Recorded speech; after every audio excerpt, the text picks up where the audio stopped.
এই রেলিংগুলো স্টিলের নতুন হয়েছে, মানে ঠিক এড়ানোর জন্য লাইন দিয়ে যাতে চাপ দিতে পারে সেই জন্য।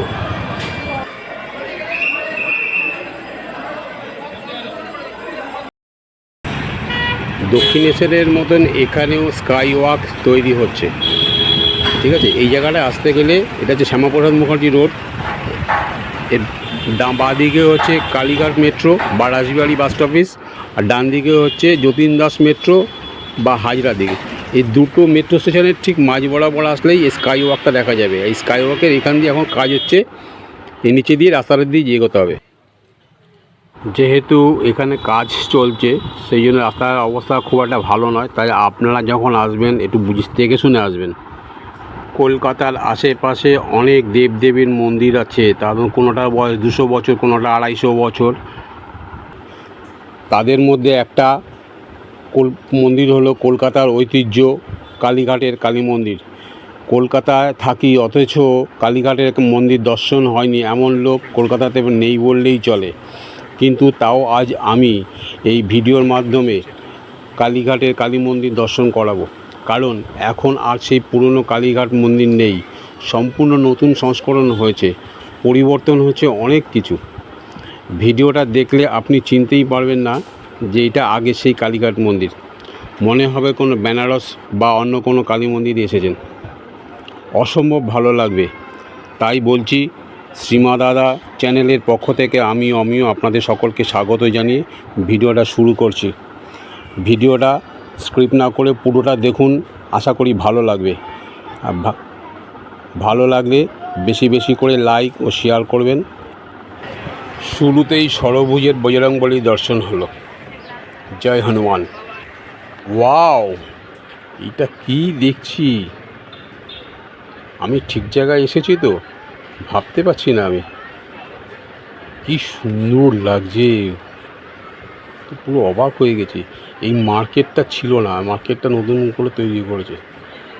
এইখানে একটা গেট করেছে, মন্দিরে প্রবেশ করার একটা গেট রয়েছে, আর সামনে যে করিডোরটা তৈরি হয়েছে কত সুন্দর লাগছে। এই একটা গেট তৈরি হয়েছে, 2 নম্বর গেট, ওই পাশে আর একটা গেট দেখলাম 3 নম্বর গেট।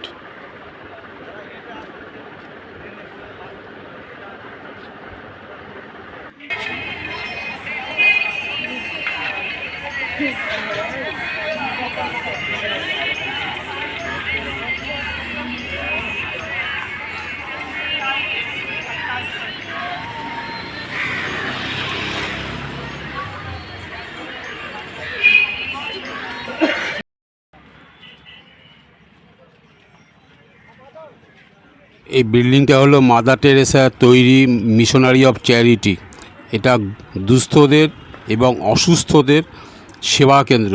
এখানে থাকা এবং চিকিৎসার সমস্ত ব্যবস্থা করা আছে বিনামূল্যে। ঘড়িতে এখন 5টা বাজে, আর কিছুক্ষণের মধ্যেই সন্ধে হয়ে যাবে। তার আগেই চলুন যাই আদি গঙ্গার ঘাটে, যেখানে অনেক মন্দিরও আছে ওখানে ছোট ছোট, সেগুলো আগে দর্শন করে আসি। এই সামনে দিয়ে বাঁদিকে এগিয়ে গেলেই ডান দিকে একটা রাস্তা দেখা যাচ্ছে। এই যে দেখুন ওখানে দেখা যাচ্ছে সবুজ বোর্ডটার মধ্যে লোকেশন দেওয়া আছে, দেখুন এই যে কালীঘাট সদরঘাট। এই রাস্তাটা দিয়ে 1 মিনিট এগোলেই গঙ্গার ঘাট দেখা যাবে। এই যে সোজা চলে গেলেই গঙ্গার ঘাট, ঠিক আছে। এইখানেও দেখুন, এইখানেও সংস্কার করা হচ্ছে ঘাটটাকে ভক্তদের স্নানের সুবিধার্থের জন্য। এই আদি গঙ্গাটি বয়সে অনেক সরু ছোট হয়ে গেছে, খালের মতন হয়ে গেছে, কিন্তু এটা মেন গঙ্গার সঙ্গেই যুক্ত আছে। মা বগলা মন্দির, কিন্তু এখানে অনেক দেবদেবীর রয়েছে, মূর্তি রয়েছে এখানে, ঠিক আছে।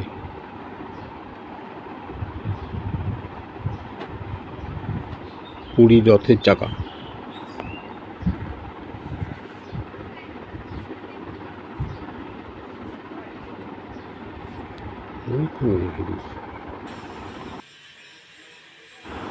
পাশেই আর একটা মন্দিরে হনুমানজির, শনি ঠাকুর রয়েছে, সত্যনারায়ণ রয়েছে, ওইদিকে পেছনে জগন্নাথ প্রভু, দুই সাইডে নিত্যানন্দ মহাপ্রভু, গৌরাঙ্গ মহাপ্রভু এখানে রয়েছেন, বিরাজ করছেন। ঠিক আছে, সবাই আসে এখানে। আমরা এসেছি কালী মাকে দেখতে, কিন্তু এখানে মোটামুটি এসে সব দেবদেবীকেই দেখতে পাচ্ছি। এবং প্রভু জগন্নাথ, গৌরাঙ্গ মহাপ্রভু, নিত্যানন্দ মহাপ্রভু ওনারাও এখানে বিরাজ করছেন।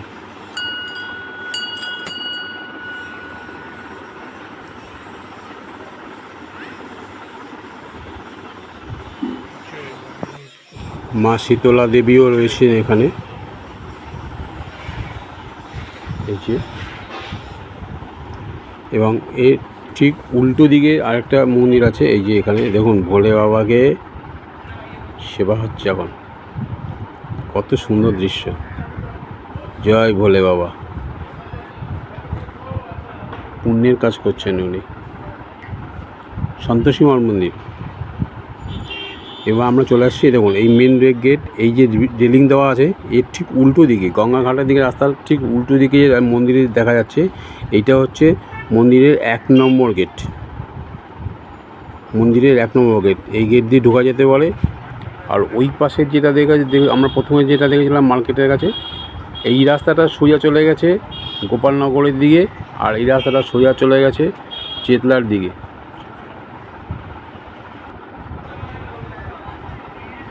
আর এটা হচ্ছে 1 নম্বর গেট। এই গেট দিয়ে ঢুকে মন্দিরে প্রবেশ করা যেতে পারে। এবং পুজোর সামগ্রী সমস্ত কিছু এখানে প্রচুর পাওয়া যায়। মিষ্টি, ফুল, মালা থেকে আরম্ভ করে, শাড়ি থেকে আরম্ভ করে কোনো কিছু বাদ নেই। আমরা গেট দিয়ে ভিতরে ঢুকলাম। এবার দেখুন কীরকম লাগছে।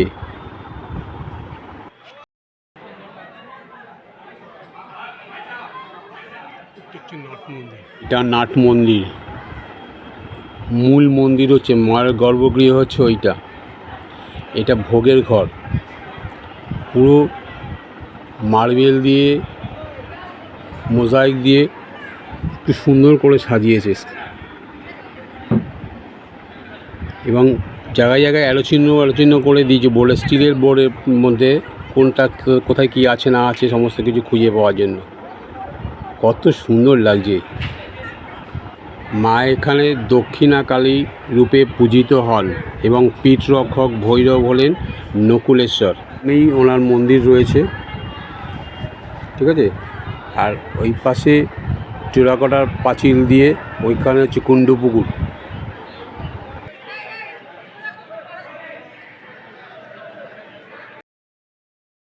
গর্ভগৃহে ছবি তোলার অ্যালাউ নেই, যার জন্য মায়ের দর্শন করাতে পারলাম না।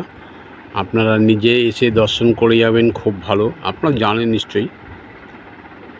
মন্দিরটা পুরো অসাধারণ লাগছে, চেহারা পুরো পাল্টিয়ে গেছে একদম।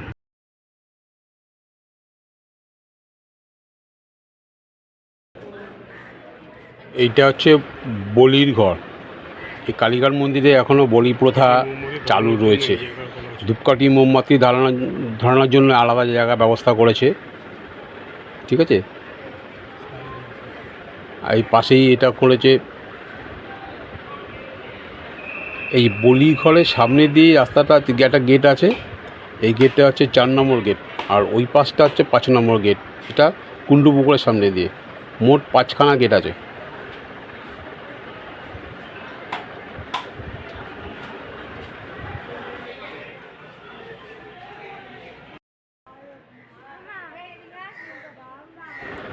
এখানে দুটো ভোলে বাবার মন্দির রয়েছে। আর ওই সোজা যেটা দেখা যাচ্ছে ওইটা হচ্ছে রাধাকৃষ্ণের মন্দির।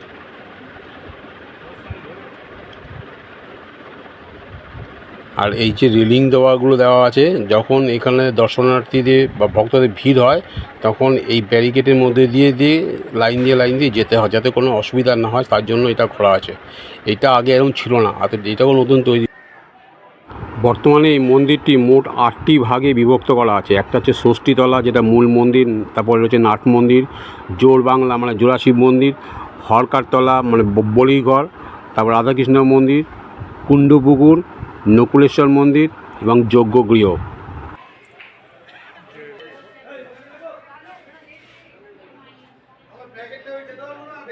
এটা রাধা কৃষ্ণের মন্দির।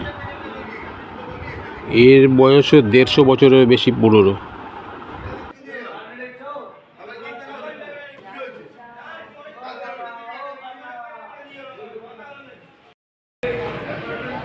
এই গৃহটা হলো যজ্ঞ গৃহ, এখানে যজ্ঞ করা হয়। এইটাও কিন্তু আগে এই জায়গাটা ছিল না। তারপরে বলি দেওয়ার জায়গাটা ওপেন ছিল, এটাও গৃহ করা হয়েছে। একদিকে যজ্ঞ গৃহ, আরেকদিকে হচ্ছে বলি গৃহ, হালকার তালা। পুরাণ মতে এই প্রসিদ্ধ মন্দিরটি হলো 51 শক্তিপীঠের অন্যতম একটি তীর্থক্ষেত্র। সতীর দেহত্যাগের পর তার ডান পায়ের আঙুল এই তীর্থে পতিত হয়েছিল। 200 বছরের বেশি পুরনো এই মন্দির বরিশার সাবর্ণ রায়চৌধুরী পরিবারের পৃষ্ঠপোষকতায় 1809 সালে এই মন্দিরটি তৈরি হয়েছিল।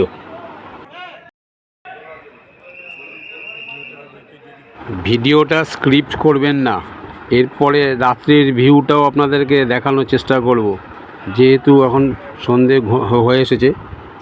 ঠিক আছে, আর ভালো লাগলে বেশি বেশি করে লাইক ও শেয়ার করবেন, অন্যান্যদেরকে দেখানোর সুযোগ করে দেবেন। আর চ্যানেলে নতুন থাকলে সাবস্ক্রাইব করে দিন। লোকনাথ বাবার মন্দির, সঙ্গে অনেকগুলো ছোটো ছোটো শিবলিঙ্গও রয়েছে। আমি এখন মন্দিরের বাইরে চলে এসেছি, এই নতুন মার্কেটের ওইখানে। এই তোরণটা অনেক আগেই ছিল।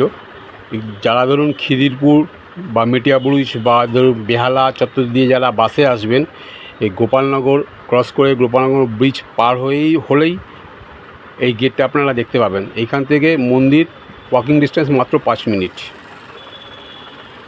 কত সুন্দর লাগছে, রাত্রে আস্তে আস্তে লাইটটা জ্বালানো শুরু করেছে। এবার আপনারা দেখতে থাকুন। দিনের বেলার ভিউ আর রাত্রেবেলার ভিউ মানে অন্যরকম লাগছে।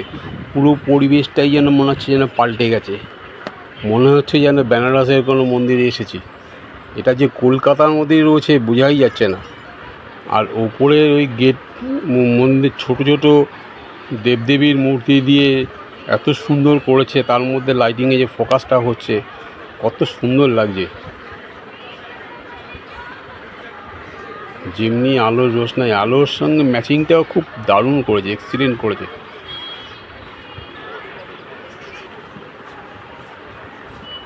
আপনারা দেখতে থাকুন, আমি কিছু কথা বলি। মায়ের মূর্তিটি কষ্টি পাথরের তৈরি, 3টে বড় বড় চোখ, 4টে হাত, দীর্ঘ প্রসারিত একটা জিহ্বা রয়েছে। এই মূর্তিটি তৈরি করেন সেই সময় আত্মারাম গিরি এবং ব্রহ্মানন্দ গিরি নামক 2জন সাধু।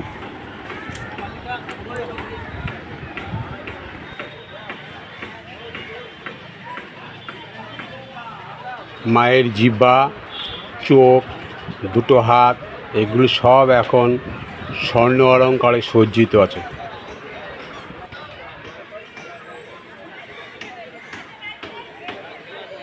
মূল মন্দিরের সামনে যে নাট মন্দিরটা রয়েছে সেটা তৈরি হয়েছিল 1835 সালে। আর রাধাকৃষ্ণ মন্দিরটা তৈরি হয়েছিল তারও কিছু পরে হয়েছে। কিন্তু এখন এই যে পুরো মন্দির চত্বরটা যে রিনোভেশন করেছেন, এটা করেছে রিলায়েন্স কোম্পানি।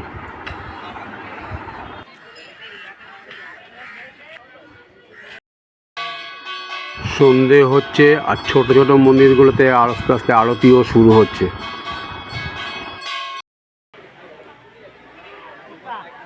বন্ধুরা এইবার দেখুন কি অসাধারণ লাগছে। কুণ্ডু পুকুরটাকে লাইট দিয়ে যেরকম সাজিয়েছে, জলের মাঝখানে একটা ফিল্টার মেশিন বসিয়েছে এমনভাবে যেন মনে হচ্ছে ঝর্ণা জল আসছে। জলের ফোয়ারাটা এত কালারিং করেছে। আর পাশে ওই যে পাঁচিলের মধ্যে টেরাকোটার 10 মহাবিদ্যার 10টা রূপ এত সুন্দর করে ফুটিয়ে তুলেছে, খুব সুন্দর লাগছে। মার্বেল পাথর দিয়ে ঢেলে ঝা চকচকে লাগছে। পুকুরটা আগের তুলনায় একটু ছোট হয়েছে, কিন্তু বেশ ভালো লাগছে। সব এত সুন্দর সাজানো গুছানো, রেলিং দিয়ে ঘিরে রেখেছে, কাউকে ওখানে এখন যেতেই দিচ্ছে না। কি অসাধারণ লাগছে। ভিডিওতে যতটা যা দেখছেন, সামনাসামনি আসবেন, যে কোনো একদিন চলে আসুন পরিবারকে নিয়ে, বন্ধুবান্ধবদেরকে নিয়ে, দেখবেন, খুব ভালো লাগবে একটা।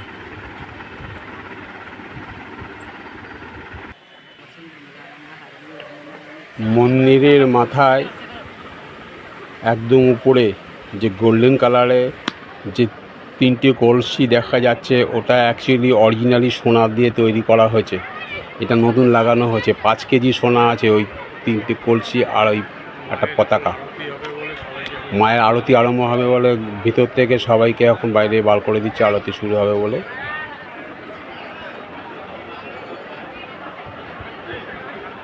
কত সুন্দর জায়গা লাগে।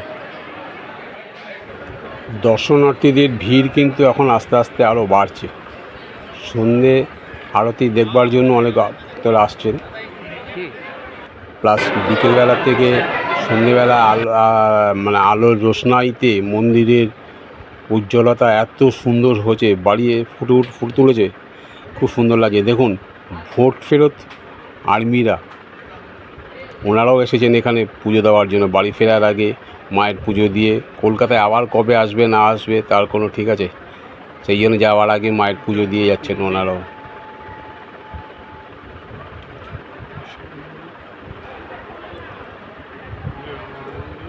কি সুন্দর লাগছে লাইটিংগুলো,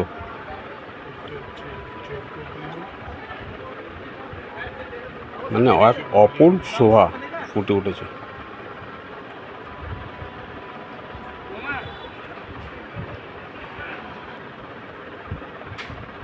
এই হচ্ছে নকুলেশ্বর মন্দির।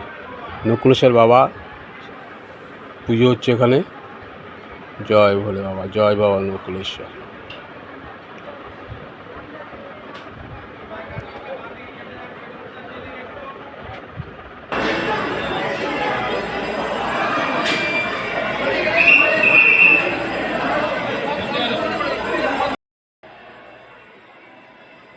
এই হলো নাট মন্দির। মেঝেটা পুরো মার্বেলের ঝাঁ চকচক করছে। আগে মার্বেল ছিল, কালো মার্বেল ছিল, কিন্তু এখন ঝাঁ চকচক করছে। আর প্রত্যেকটা গেটে স্টিলের ডিজাইন করা গেট সুন্দর করে লাগিয়েছে। এত অপরূপ লাগছে, এখান থেকে বাড়ি ফিরে যেতে আর ইচ্ছা করছে না।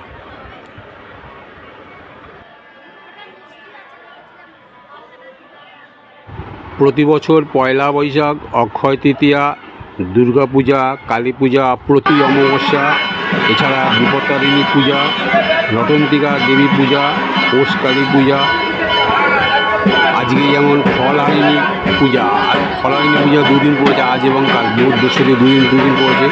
এই সময়তে প্রচুর ভক্তের ভিড় হয় এখানে। কৃপান্বিতা অমাবস্যার দিন দেবীকে মহালক্ষ্মী রূপে পুজো করা হয়।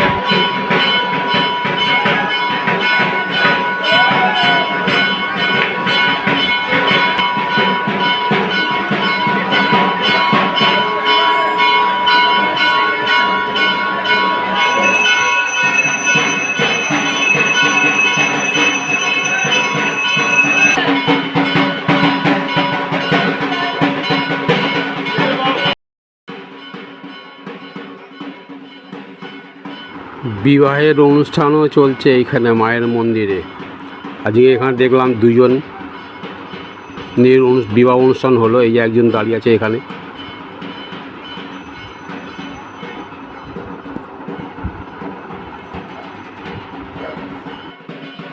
প্রতিদিন সকাল 5টা থেকে বেলা 1টা পর্যন্ত, আবার বিকেল 4টে থেকে রাত্রি 9টা পর্যন্ত মন্দির খোলা থাকে। দুবেলাতেই পুজোর দেওয়ার ব্যবস্থা আছে। আর 1টা 30-এ মায়ের ভোগ হয় এবং 2টো 30-এ ভোগ প্রসাদ বিতরণ করা হয় বিনামূল্যে। পুজো দেওয়ার জন্য এখানে ফুল মিষ্টি যথা সামগ্রী লাগবে সবই এখান থেকে পেয়ে যাবেন। যে দোকান থেকে কিনবেন সেই দোকানে এই জুতো লেখার ব্যবস্থা করতে পারবেন। ডালি কেনার জন্য 51 টাকা থেকে শুরু করে যত খুশি আপনি নিতে পারেন, কোনো ব্যাপার নেই। এবং পুজোর জন্য পুরোহিত বা পান্ডা এর দোকান থেকেই পেয়ে যাবেন। তবে পুজো দেওয়ার আগে দক্ষিণাটা ওনার সঙ্গে আগে থেকেই দরদাম করে ঠিক করে দেবেন, নইলে পরে অসুবিধা হতে পারে। ভিডিওটা মোটামুটি এই পর্যন্ত শেষ করলাম। যদি ভালো লাগে কমেন্ট বক্সে লিখে জানাবেন, বেশি বেশি করে শেয়ার করবেন এবং নতুন চ্যানেলে নতুন এলে সাবস্ক্রাইব করে দেবেন, সঙ্গে থাকবেন যাতে করে পরবর্তী ভিডিও আসবে আপনার সঙ্গে।